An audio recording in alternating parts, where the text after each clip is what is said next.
Paano ginagawa ang Kris Kringle o Monito Monita? 1. May isang tao na gagawa ng bunutan kung saan isusulat niya yung mga pangalan ng mga tao na sasali sa bunutan.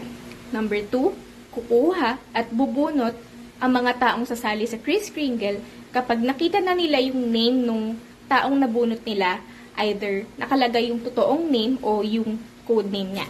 Number 3, may description na nakalagay sa kung anong klaseng gift yung dapat na ibigay. So, for example, something small or something soft at iba pa.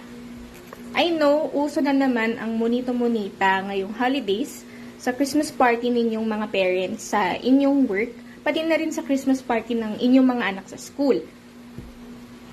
If you want more tips about your child's schooling for the month of December, sign up to samshopnoisepassionateteacher.com and